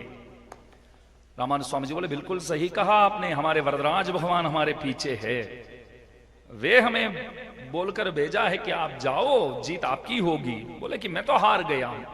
तब बोले कि आप ही का नाम मेरा होना चाहिए, चेला हूं तो आप ही का ना, गुरु का ही नाम होना चाहिए। तब स्वामी जी बोले वरदराज भगवान की कृपा से आप मिले ना मेरे को, तो कृतज्ञता अनुसंधान उनके प्रति भी करना बहुत जरूरी है। वरदराज भगवान को यूं ना लगे देखो ये दोनों मिल गए तो हमको भूल गए, मिलाने वाला तो मैं ही था। तो क्रेडिट्स, कोई एक फोटो लेते हैं तो भी फोटो कर्टसी लिखते कि नहीं, हम नीचे नहीं लिखते तो वो फोन करके पूछता है भैया फोटो तो फेसबुक में डाल दिया, बहुत लाइक्स भी मिला है, फोटो किसने खींचा वो भी लिखना चाहिए ना नीचे, क्रेडिट्स तो देनी चाहिए ना आपको। तो रामानुज स्वामी जी बोले क्रेडिट्स जो है हम वरदराज को देंगे। यज्ञमूर्ति बोले ये सब हमको पता नहीं, हमारे लिए तो साक्षात भगवान आप हो, आप ही का नाम होना चाहिए। रामानुज स्वामी जी बोले भगवान का ही नाम रहेगा। यज्ञमूर्ति बोले आप ही का नाम रहेगा। रामानुज स्वामी जी बोले यूं करते हैं, उनका भी नाम रहेगा मेरा भी रहेगा, अरुणाल पेरुमाल यम पेरुमानार। रामानुज स्वामी जी महाराज का एक अद्भुत नाम है यम पेरुमानार, मन्नाथः। गोष्ठीपूर्ण स्वामी जी महाराज बोले मन्नाथः, भगवान जो है दयालु है, वो दयालु भी रामानुज स्वामी जी को जाकर विस्मित हो जाते हैं, इनकी तरह मैं भी दयालु नहीं हूं करके। भगवान तो दयालु है, हम भगवान को देखकर विस्मित हो जाते हैं कि कैसे दयालु हो आप। भगवान रामानुज स्वामी जी महाराज को देखकर यूं बोलते हैं कि कैसे दयालु हो आप। देखो हम सभी आचार्यों का तुलाभार आज किया गया, तब दास वही विचार किया कि ये सब महत्व हम लोगों को प्राप्त हो रहा है एकमात्र 1000 साल पहले इस धरातल पर अवतार करने वाले रामानुज स्वामी जी महाराज की केवल कृपा से। और क्या है हम लोगों के पास, हम लोग आते हैं तो आप लोग प्रणाम करते हैं, आप लोग अडियन बोलते हैं, सब प्रकार की सेवा करते हैं। दास विचार करता है, रात को नींद नहीं आती है तो ये सब विचार करते हैं हम कहां लायक है। तब लगता है कि वे लायक थे, रामानुज स्वामी जी महाराज परम लायक है, तो उनके संबंधी बनने पर हम सबको भी वे लायक बना देते हैं। उनको जो मिलना चाहिए वे सभी चीजों हमको प्रदान करवा रहे हैं, वही तो बात है। तो अरुणाल पेरुमाल भगवान का अद्भुत नाम है, दयापाल। और एम्पेरुमानार रामानुज स्वामी जी का नाम है, इसलिए उनका नाम हुआ अरुणाल पेरुमाल। एम्पेरुमानार दोनों का नाम हो गया ना, वरदराज भगवान का भी नाम है इसमें और रामानुज स्वामी जी का भी नाम है। वे अलग सी मठ में रह रहे थे, बहुत सुंदर है ये चरित्र। अलग सी मठ में यज्ञमूर्ति जो पहले थे अभी दयापाल मुनि बन गए, अरुणाल पेरुमाल एम्पेरुमानार कहलाते हैं, वे अलग सी मठ में रहने लगे। तो बाहर से कई श्री वैष्णव लोग श्रीरंगम आए। हम भी अयोध्या पहुंचते हैं तो पूछेंगे ना विद्याभास्कर स्वामी जी महाराज का स्थान किधर है, और हमारे सूर्य नारायण आचार्य जी भी आए हैं, उनका स्थान किधर है। वृंदावन जाएंगे तो पूछेंगे पुंडरीकाक्षाचार्य जी किधर है, और हमारे दामोदराचार्य जी स्वामी जी महाराज भी बैठे हैं, श्याम नारायण आचार्य स्वामी जी महाराज। हम तो वहां आए थे आपके वहां, आप श्रीमान तब उधर नहीं थे 2-3 साल पहले, लेकिन आप यदि होते तो किस तरह जिस तरह सेवा करेंगे तद अनुसार उन्होंने सब युवराज स्वामी ने खूब सेवा की। तब हमारी बहुत अच्छे सेवक है हमारे गोवर्धन रंगाचार्य स्वामी जी महाराज के परम कृपा पात्र भूत है। तो पूछेंगे ना वहां जाकर के इंडिया टेम्पल किधर है क्या है, तो कुछ लोग श्रीरंगम आकर पूछने लगे ये एम्पेरुमानार मठम किधर है। एम्पेरुमानार रामानुज स्वामी जी का एक नाम है, एम्पेरुमानार मठ किधर है। तब किसी ने पूछा यहां तो 2 एम्पेरुमानार है, यहां तो 2 एम्पेरुमानार है, तो आप किसके बारे में पूछ रहे हो। तब लोगों ने बोला अरे अच्छा इतनी जल्दी 2, 3, 4 ऐसे होने लगे क्या, सूर्य तो एक ही है, रामानुज भी एक ही है। तो जब रामानुज स्वामी जी महाराज मौजूद है, जिंदा है, यहां वे विराजमान हैं, तभी दूसरे भी हो गए क्या। ये बात जो है ये अरुणाल पेरुमाल एम्पेरुमानार दयापाल मुनि ने सुन लिया। उनको लगा कि देखो हमने तो आचार्य का नाम तो ग्रहण किए हैं, लेकिन अभी लोग कंफ्यूज हो जाते हैं कि एम्पेरुमानार बोले तो 2 एम्पेरुमानार है, किसकी बात कर रहे हैं, इस तरह चर्चा हो रहा है। मैं अलग से मठ में रह रहा हूं इसलिए इस तरह परेशानी है ना। तुरंत अपने शिष्यों को वो बुलवाए और बोले ये मठ अभी के अभी तोड़ डालो। तो तोड़ डालेंगे तो आप किधर रहेंगे। बोले कि मैं रामानुज स्वामी जी के चरणारविंदों के पास कहीं कोई जगह मिल जाए, मैं वहीं रहने वाला हूं। अभी वापस लोगों के मन में शंका हो जाए उसके कारण कर्ता मैं बनना ही नहीं चाहता हूं। तो अरुणाल पेरुमाल एम्पेरुमानार, ये चरित्रदास इसलिए बोला आचार्य का नाम ग्रहण आवश्यक है। तो रंगनाथ जी वरवरमणि स्वामी जी महाराज को जब सन्यास दीक्षा दिए तब क्या बोले, आपको नाम बदलने की कोई जरूरत नहीं है। क्यों बोले पता है? बाद में मैं कालक्षेप करने वाला हूं, आपके मुखारविंद से भगवत विषय कालक्षेप करने वाला हूं, सदर्थों को सुनने वाला हूं, तो शिष्य बन जाऊं तो आपका नाम मेरे को ग्रहण करना होगा। आपका नाम यदि बदल जाए तो वो नाम मेरे को लेना होगा, लेकिन मेरे को रंगनाथ नाम पहले से बहुत अच्छा लगता है, पहले से सब मेरे को रंगनाथ करके ही पुकारते हैं। तो आपका नाम चेंज हो जाएगा तो साथ साथ मेरा भी नाम बाद में चेंज हो जाएगा। मेरे नाम चेंज होने से मैं राजी नहीं हूं, तो इसके लिए क्या किया जाए, बस अपना नाम पहला वाला नाम ही आप रंगनाथ ही रखना, तो वही नाम आपका भी रहेगा। तो चेले बनने के बाद मेरा भी नाम बदलेगा नहीं, क्योंकि आपका तो रंगनाथ ही रहेगा, तो चेले का भी नाम रंगनाथ ही रहेगा। तो रंगनाथ जी ने रंगनाथ जी का बहुमान किया है 650 साल पहले। रंगनाथ जी साक्षात भगवान और रंगनाथ जी वरवरमणि स्वामी जी महाराज, उनकी बहुमान रंगनाथ ने किया है 650 साल पहले। पुनः दर्शन आज हमको प्राप्त हुआ, रंगनाथ ने रंगनाथ जी की बहुमान किया। हमारे रंगनाथ आचार्य जी के बहुमान श्रीरंगम से आए हुए सुंदर भट्टर स्वामी जी महाराज ने किया। तो रंगनाथ के वहां से सब प्रसाद लेकर आए और सब उनको प्रदान किए। ये षष्ठीब्द पूर्ति इत्यादि उत्सव मनाने का उद्देश्य क्या है? हमारे मामा जी बारंबार बोलते हैं ये उम्र तो हर साल तो बढ़ता रहता है, तो उसमें कुछ मनाने की कोई बात ही नहीं है। बढ़ता है तो थोड़ा चिंता भी हो जाता है साथ साथ, हा? कितने छोटे थे अभी बड़े हो गए, ऐसा हो जाता है। जैसे स्वामी जी बोले तो वो विचार आ जाता है, इसलिए वो मनाने में वो क्या रखा है, मनाने की क्या जरूरत है। कोई चाहते नहीं है, ऐसा नहीं है कि अपना बर्थडे सेलिब्रेशन हो, पार्टी मनाया जाए, केक काटा जाए, कोई नहीं चाहते।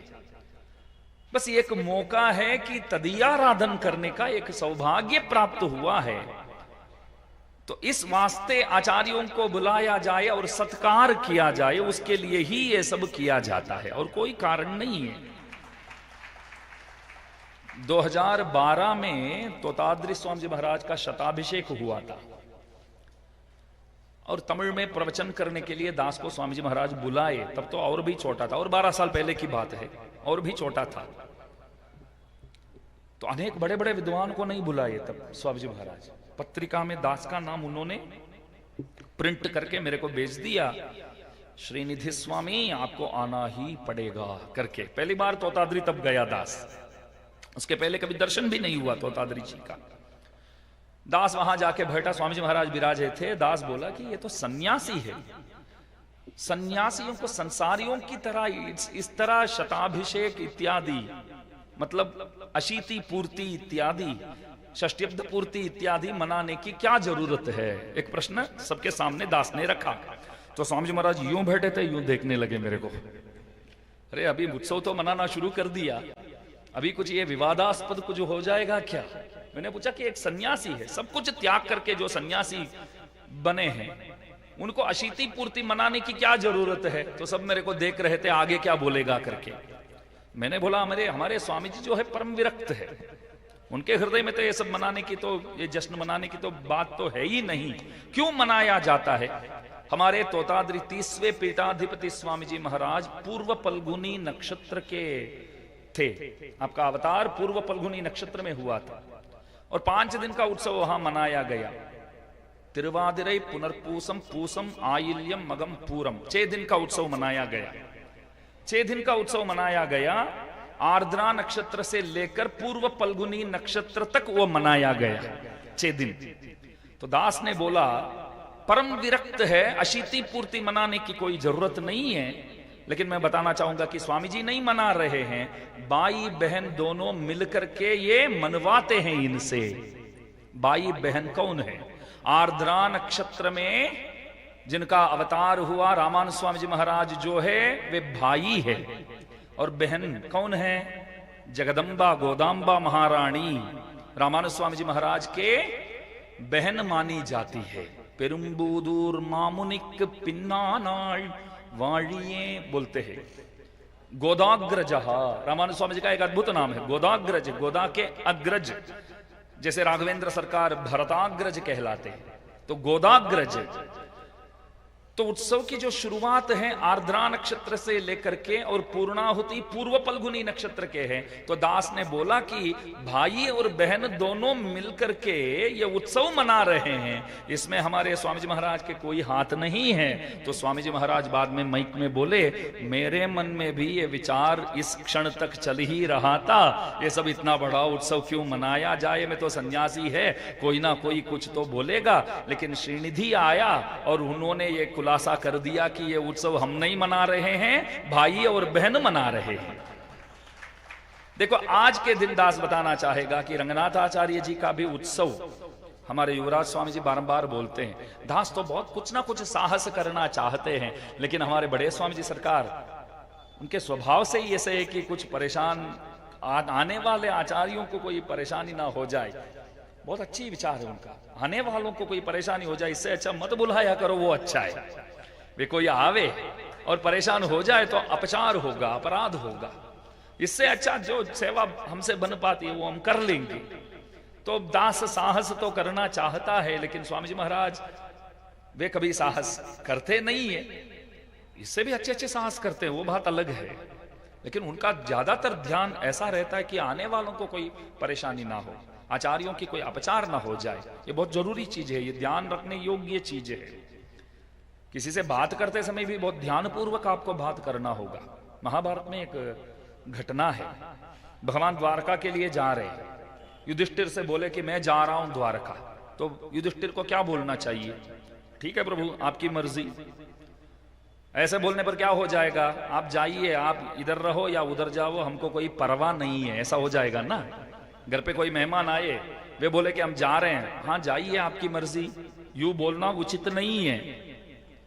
तो ठीक है ऐसा बोलेंगे कि प्रभु क्यों जा रहे हैं, इधर ही रुक जाओ ना, ठहर जाओ ना। तो युधिष्ठिर को लगा कि वे जाने के लिए संकल्प किए हैं, मैं कौन होता हूं उन्हें रोकने वाला हूं, उनको कैसे रोका जाए, रोकना भी तो गलत है। तो यूं बोल देंगे, प्रभु आपको रहना तो रहो, जाना तो जाओ। ये तो सही है ना, एक ऑप्शन वही तो रहा अभी। तो ऐसा कहने पर ऐसा हो जाता है कि आप रहो या जाओ, हमको कोई दिक्कत नहीं है, बस आपकी मर्जी। तो वे क्या बोले मालूम है? प्रभु आप जा रहे हैं तो ठीक है, हमेशा हमको याद करिएगा, जब आपको लगे कि इन लोगों से मिलना ही चाहिए, ऐसे मन में लग जाए ना, तो उसी क्षण आप द्वारिका छोड़ करके इधर आ जाइएगा। ये बोलने की तरीका है।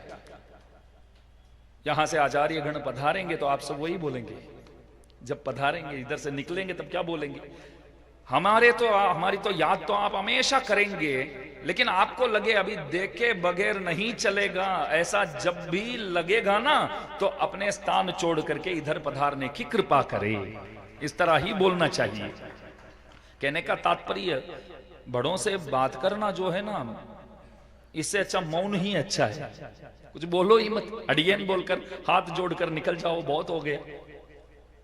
क्योंकि कुछ बोलने पर कुछ भूल हो जाती है, क्या करें, इसलिए ध्यान रखना पड़ता है।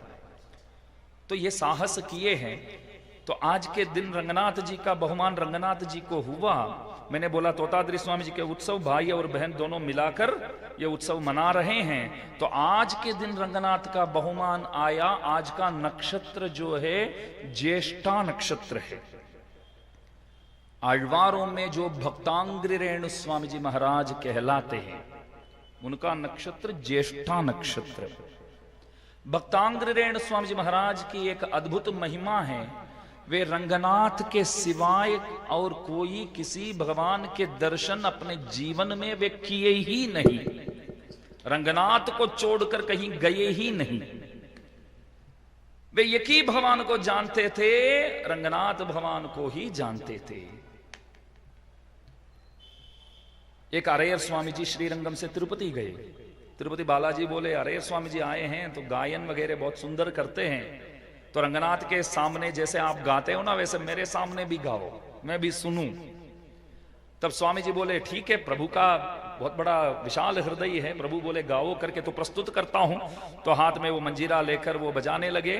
बोले कि मुन्निलुम पिन्नळगिय पेरुमाल। हमारे भगवान जो है ना, आगे तो सुंदर दिखते हैं, पीछे तो बहुत सुंदर दिखते हैं। प्रभु के दर्शन आप पीछे से करोगे ना, आगे आप देखोगे तो बोलेंगे कि प्रभु तो बहुत सुंदर है, प्रभु सुंदर मूर्ति है। पीछे जाकर प्रभु के दर्शन करेंगे, बोलेंगे तो अति सुंदर है, आगे से भी पीछे से और भी सुंदर दिखते हैं प्रभु। पराशर भट्टर स्वामी जी महाराज बोलते हैं, श्रीरंगम में एक मूर्ति लेटे हुए मूर्ति है, आगे एक मूर्ति चल मूर्ति जो है वे खड़े हुए मूर्ति है, पास में श्रीदेवी भूदेवी गण बैठे हैं। दर्शन का अभी वो दृश्य सामने लाइएगा। मूलव मूर्ति लेटे हैं, उत्सव मूर्ति सामने खड़े हैं, श्री भू पास में बैठे हैं। हम भी तो जाके दर्शन करते हैं, लेकिन भट्टर स्वामी जी महाराज जैसे प्रभु को किसी ने पहले भी दर्शन नहीं किया, आगे भी कोई नहीं मिले। भट्टर स्वामी जी, पराशर भट्टर स्वामी जी महाराज, श्री रंगराज कमलापद लालितत्वम, रंगनाथ के सुपुत्र माने जाते हैं आप। वे बोले भगवान आप जो है ना, आगे से पीछे और भी अच्छे दिखते हो, आगे से और भी अच्छे दिखते हो। रंगनाथ बोले कैसे पता चला? देखो आगे का दर्शन करके श्री भू जो श्रीदेवी भूदेवी जो है वे आगे के दर्शन करते हैं, आगे आपका रूप जो है वो दर्शन करते हैं, मोहित तो हुए हैं लेकिन पूरी तरह गिरे नहीं है, बैठ गए हैं। चक्कर का के गिरने वाला पूरी तरह गिर जाए ना तो वो विस्मित हो गया है, ऐसा बोला जाता है। ये दो क्या हुए? बैठ तो गए, होश में तो रहे, बेहोश नहीं हुए। आगे भगवान का सौंदर्य है वो अद्भुत तो है, देखकर मोहित तो हुए लेकिन बेहोश नहीं हुए, बैठ गए, अपने आप को संभाल रहे हैं। लेकिन पीछे से आपको देखने वाला मूलव मूर्ति जो है ना, जो अचल मूर्ति, वे भी रंगनाथ है, वो बात अलग है।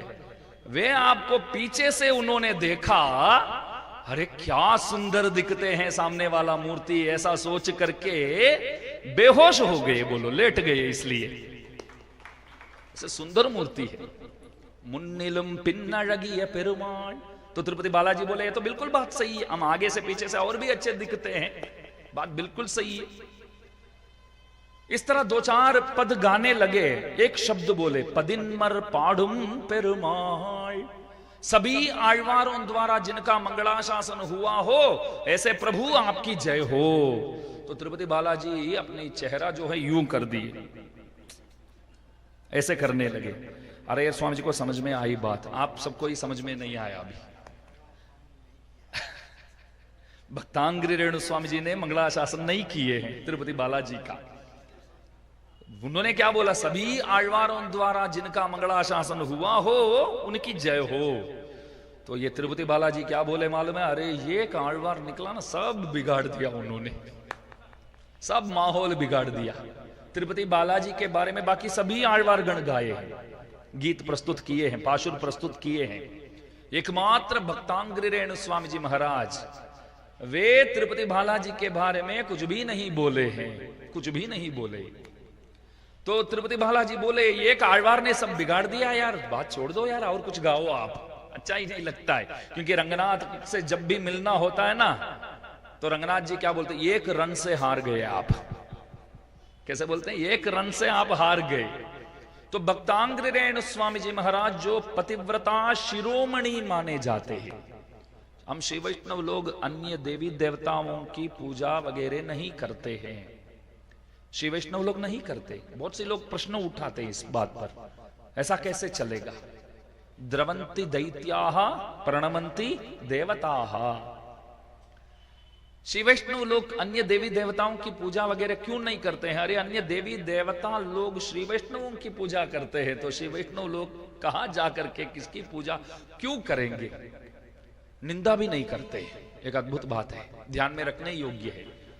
ऐसा नहीं है कि हम पूजा नहीं करते, ऐसा नहीं है कि निंदा भी नहीं करना चाहिए।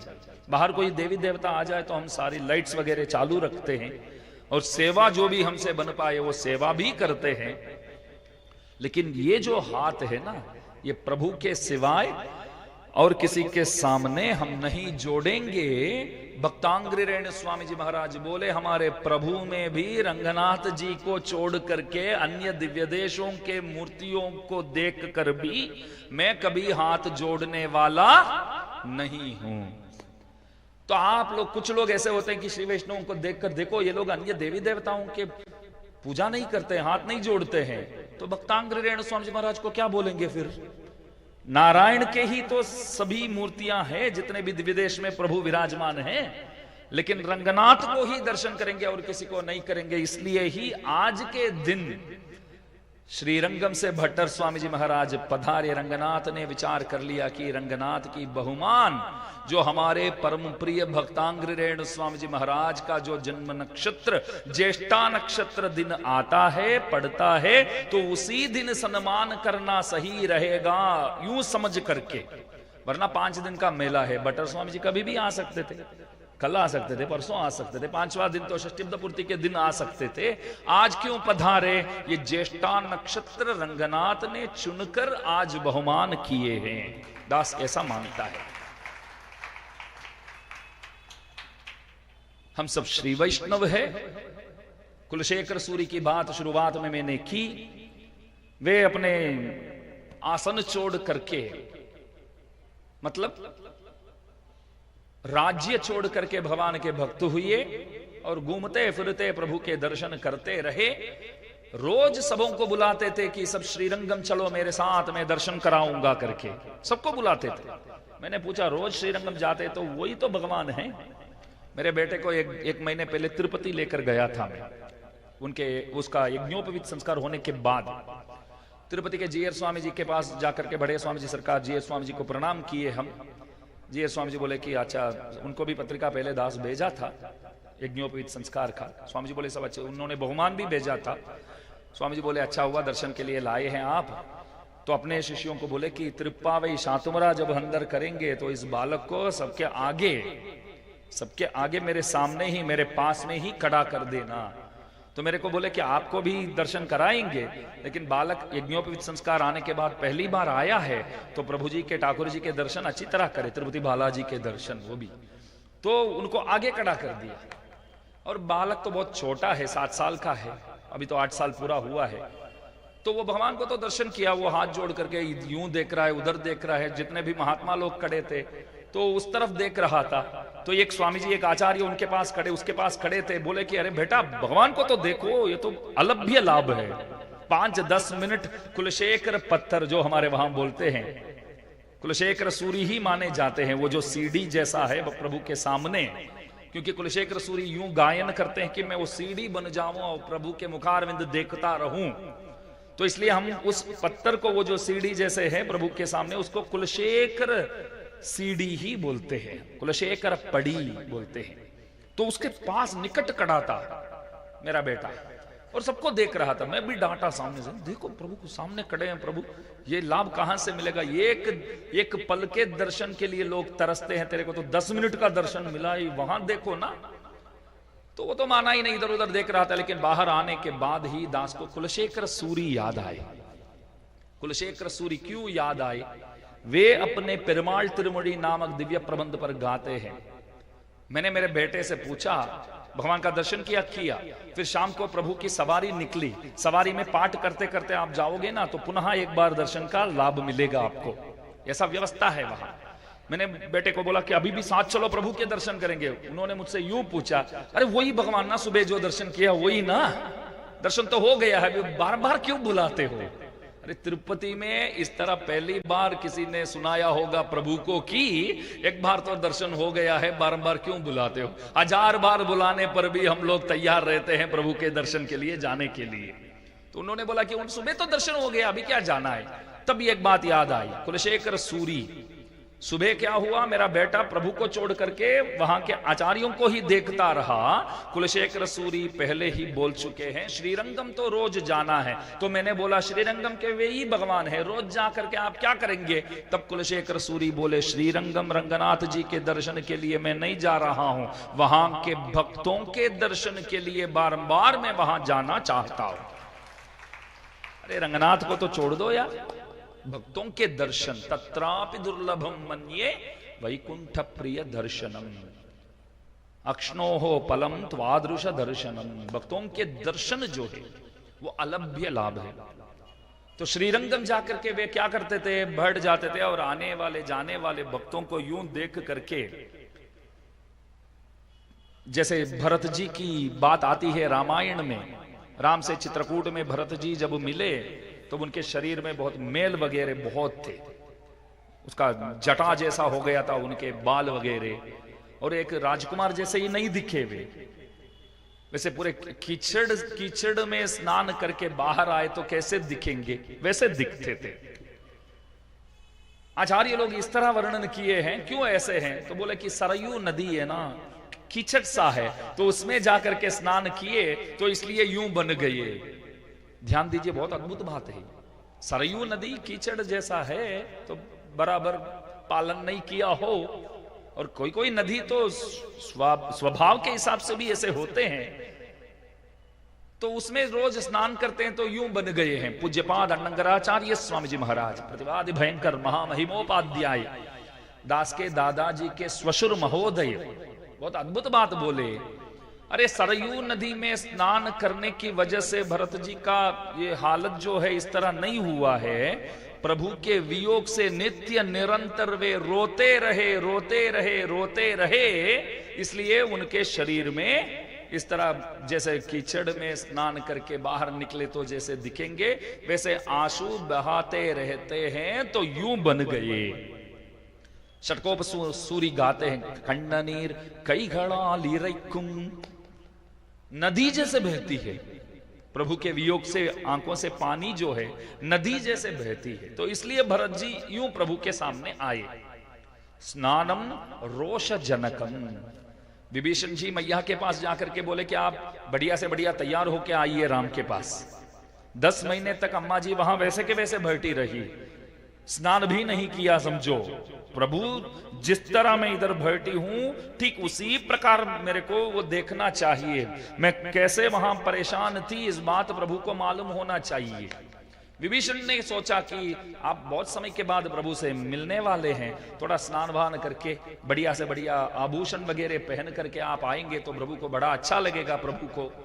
तो विभीषण ने बोला तो सीता ने किया, तो स्नानम रोष जनकम, सामने अम्मा जी खुद को खूब सजा करके आए तो राम बोले कि देखो आपको पाने के लिए ये युद्ध नहीं लड़ा मैंने, पराक्रम दिखाने के लिए मैंने लड़ा और तो दिखा दिया हूं, मैं तो जीत गया हूं। आपको जिधर भी जाना है उधर आप जा सकते हैं, आपकी कोई जरूरत नहीं है। क्यों बोले स्नानम रोष जनकम। तो भरत जी होशियार थे, भरत जी गए तो जैसे थे वैसे ही गए उनके पास। तो कुलशेखर सूरी बोले भक्तगण प्रभु के दर्शन के लिए आते हैं तो रोते रहेंगे और कीचड़ सा वहां का जो माहौल बनेगा और उसमें से मेरे हाथों से उठा करके उस मिट्टी को मेरे माथा ऊपर लगाकर उसी स्थान पर नित्य निरंतर मैं बैठा रहूंगा, उसके लिए ही मैं बारंबार श्रीरंगम जाना चाहता हूं। 5 मिनट लेगा दास। पहले श्रीरंगम का नाम था अनंतपीठ और शेषपीठ। जब प्रभु रंगनाथ वहां पधारे, जगन्नाथ वहां पधारे, तब से नाम पड़ा श्रीरंगम। श्रीरंगम का मतलब क्या है? रतिम गतो हरिहि यत्र रंगमिति अभिधीयते। योगियों के हृदय में तो प्रभु निवास करते हैं, सूर्य मंडलांतरवर्ती है, ध्येय सदा सवितृमंडल मध्यवर्ती। प्रभु को सूर्य मंडल के अंदर भी रहना होता है। योगियों के हृदय, योगीन हृदयेश्वासीनम ईशम भजे, योगियों के हृदय पर भी निवास करते हैं। योगी नाम हृदयादपि रतिम गतो हरिहि यत्र रंगमिति अभिधीयते। सूर्य मंडलांतरवर्ती होना, योगियों के हृदय पर रहना, इससे बड़ा अच्छा प्रभु को वहां पहुंचकर मिला। वहां लगा कि ये क्षेत्र ही मेरे लिए बहुत आनंद है। तो जहां प्रभु को खूब आनंद प्राप्त हुआ उस क्षेत्र का नाम रंगम। रंगम माने तो मंच, स्टेज। और श्रीरंगम, जहां श्री महालक्ष्मी नित्य निरंतर नाचती रहती है, जिस मंच पर अम्मा जी नित्य निरंतर नाचती रहती है, वो जो मंच है वो श्रीरंगम कहलाता है। तो अनंतपीठ पहले नाम था, बाद में नाम पड़ा श्रीरंग क्षेत्र। और श्रीरंग क्षेत्र के बहुत भक्तगण बहुत हुए, इनमें कुलशेखर सूरी और भक्तांग्री रेणु स्वामी जी महाराज की जगह जो है वो बहुत विशेष है। तिरुमालई करके एक प्रबंध गाये हैं। कौन? भक्तांग्री रेणु स्वामी जी महाराज। उसमें 45 पाशुर है, 45 पद्य है। और त्रिपल्ली एळुच्ची प्रभु को जगाते भी है, प्रभु को जगाते भी है। कौन कौन जगाए प्रभु को, आप बताइए। सबसे पहले जगाने वाले विश्वामित्र महर्षि। कौसल्या सुप्रजा राम पूर्वा संध्या प्रवर्तते।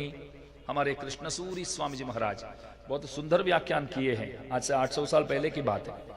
कौसल्या सुप्रजा, राम को जगाते हुए कौसल्या जी याद आए, कैसे बेटा प्राप्त किए हैं। ऐसा उनको देख करके विश्वामित्र जी को अम्मा जी याद आ गए।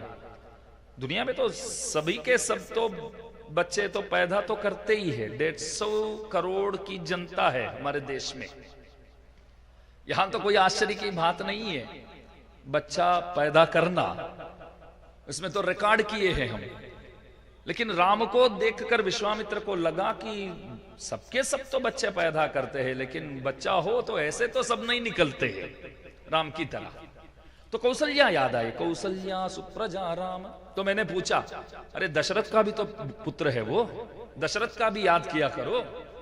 विश्वामित्र जी बोले, नहीं दशरथ का याद नहीं करूंगा मैं। वो है ना, जैसे मैं उनके वहां गया था तो बाहर बोला था कि जो भी मांगेंगे वो दे दूंगा, लेकिन अंदर जाने के बाद राम को मांगा तो पहले उन्होंने मना किया मेरे को।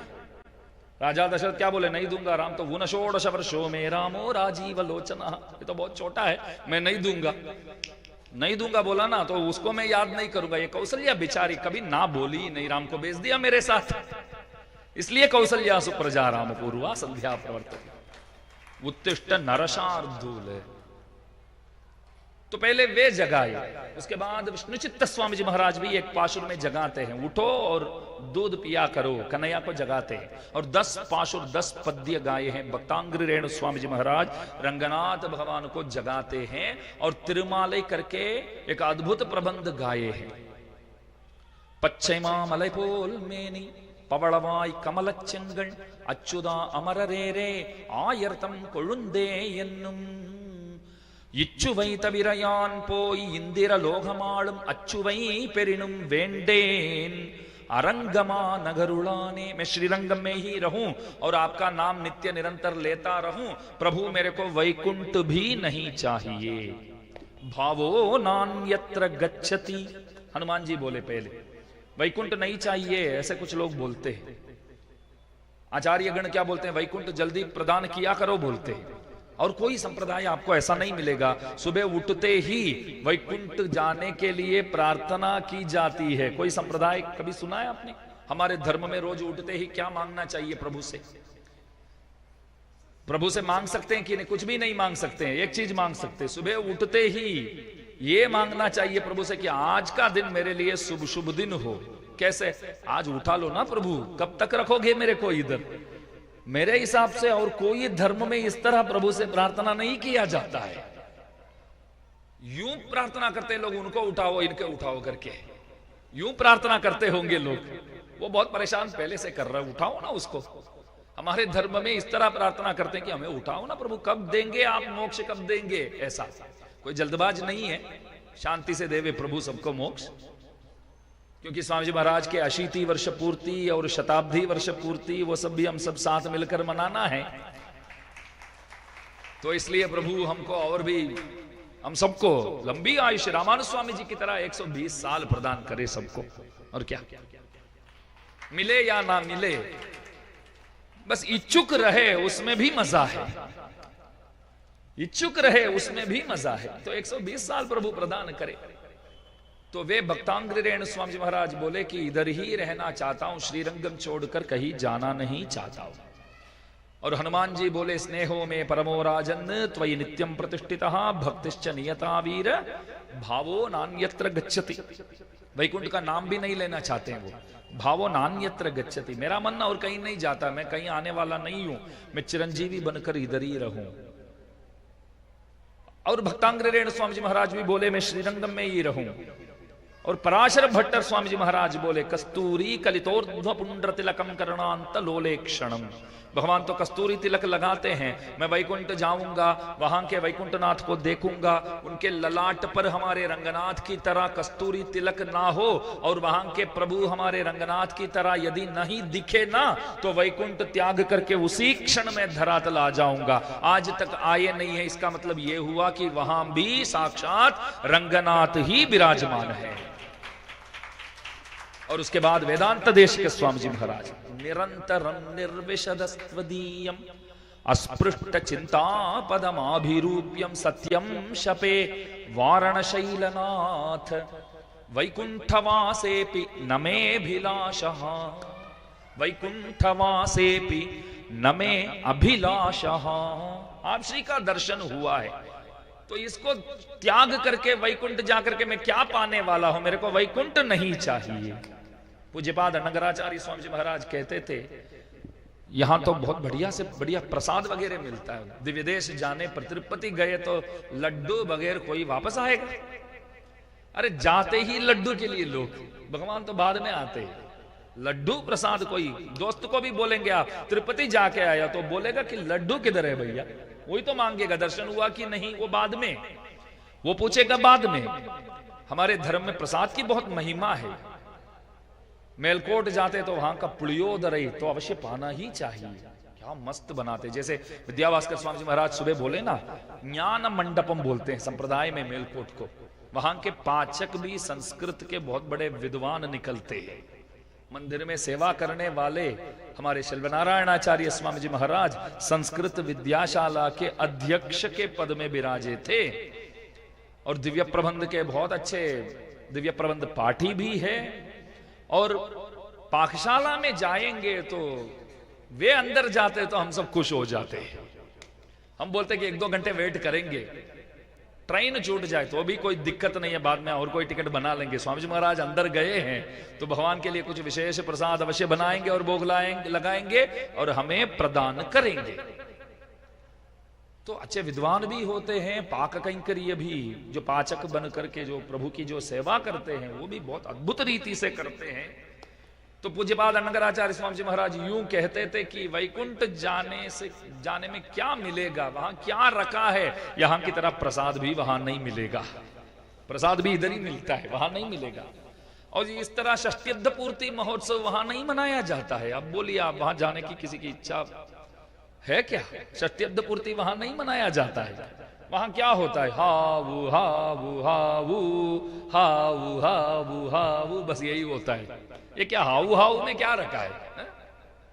यहां तो आज पहले बोलते हैं आज क्या प्रसाद बनाएंगे, कल क्या प्रसाद। त्रिप्पा भाई धनुर्मास आ जाए तो 27वां पाशुर कोई नहीं भूलेंगे। बोलो, क्षीरान्न बनाया जाता है, कल्याण उत्सव मनाया जाता है, सबों को प्रसाद बांटा जाता है। ये मजा वैकुंठ में है ही नहीं है। इसलिए हम भी बोलते हैं कि वैकुंठवासेपि न मेऽभिलाषः, वैकुंठ हमको चाहिए ही नहीं, हमको इधर ही रखो।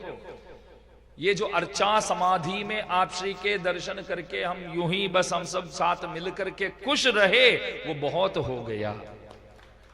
तो जैसे कुलशेखर सूरी बोले, श्री वैष्णव का दर्शन जो है वो अलभ्य लाभ है, वो प्रदान करने वाले हमारे प्रेम मूर्ति। दास को लगा आज सुबह विद्याभास्कर स्वामी जी महाराज प्रशंसा करने लगे तो भावुक हो गए बहुत। जैसे उम्र होता है ना, वैसे हर एक व्यक्ति बहुत भावुक हो जाता है, कोई भी व्यक्ति हो।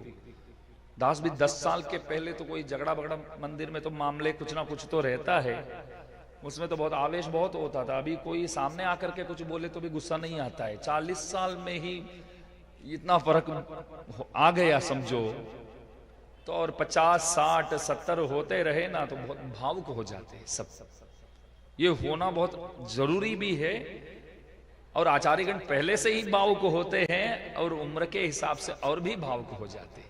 देखो दोनों तरफ ये आचार्य गण बैठ करके कितने प्रेम से ये श्रवण कर रहे हैं, ये दास का अलभ्य लाभ है।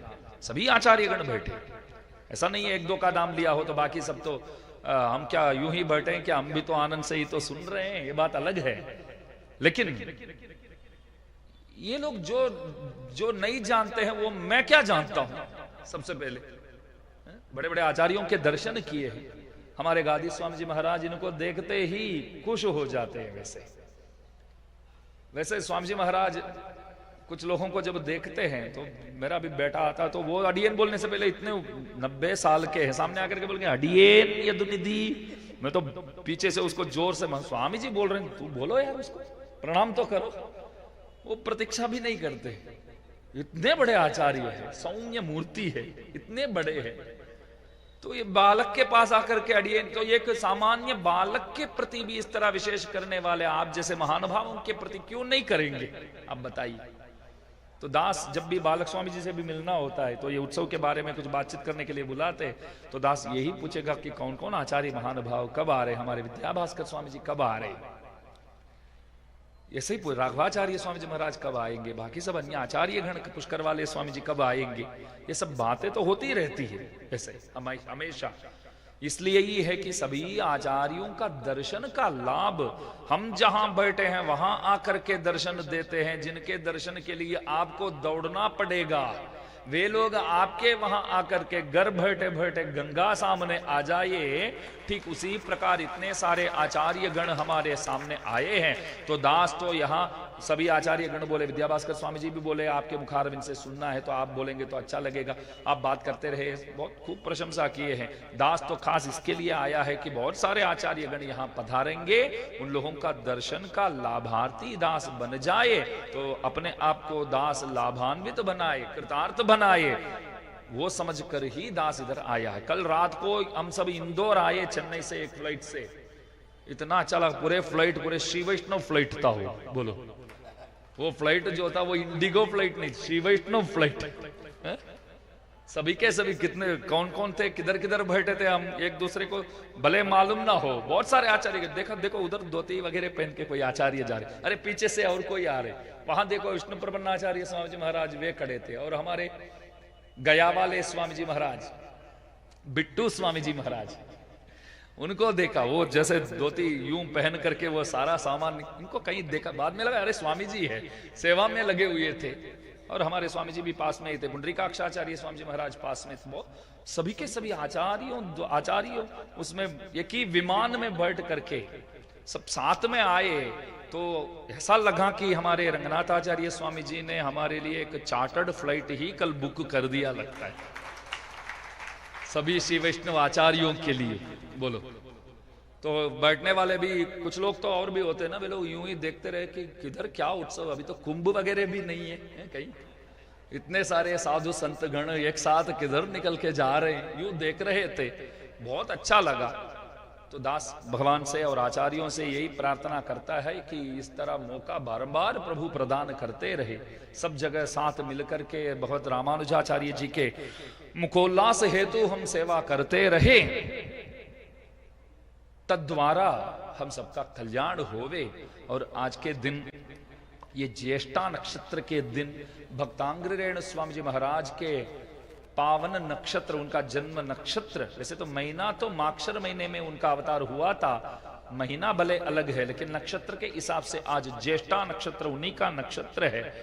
और आज के दिन आपका सम्मान बहुमान रंगनाथ भगवान का जो विशेष कृपा आप पर आज हुआ है, ये बिल्कुल सही है, आज होना ही सही है। और रंगनाथ द्वारा रंगनाथ की सम्मान 650 साल पहले हुआ है, वो हमने खाली पुस्तक में देखा है, और साक्षात दर्शन का लाभ आज हमको प्राप्त हुआ है। श्रीरंगम के रंगनाथ, उज्जैन के रंगनाथ को कृपा किए हैं आज के दिन। इसलिए आप सबके साथ मिलकर इस अद्भुत विषय को देखने का, दर्शन करने का दास को भी प्राप्त हुआ है, और बोलने में कुछ बोल चुके हो तो दास क्षमा प्रार्थी है।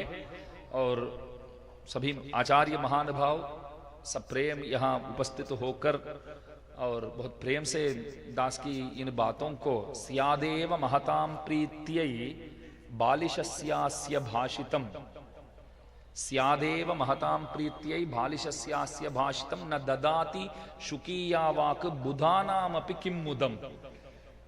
तोता बोलता है तो बड़े बड़े विद्वान भी सामने आकर के प्रेम से सुनते हैं। तोते कुछ बोलते तो उसका तो वो कुछ निरक्षर युक्त होता, कुछ तो उसमें तो कुछ अर्थ तो कुछ नहीं निकलेगा, फिर भी तोतागण बोलते हैं तो विद्वान भी यूं खड़े होकर के जैसे खुश होकर के देखते हैं। दास यूं ही समझता है कि तोते के सदृश इस दास की वाणी को बड़े बड़े आचार्य महानुभाव यहां विराज कर प्रेम से सुने हैं। उसके लिए पुनः दास प्रणाम करता हुआ यह दास विराम लेता है। जय श्रीमन नारायण। नड़िए नड़िए नड़िए।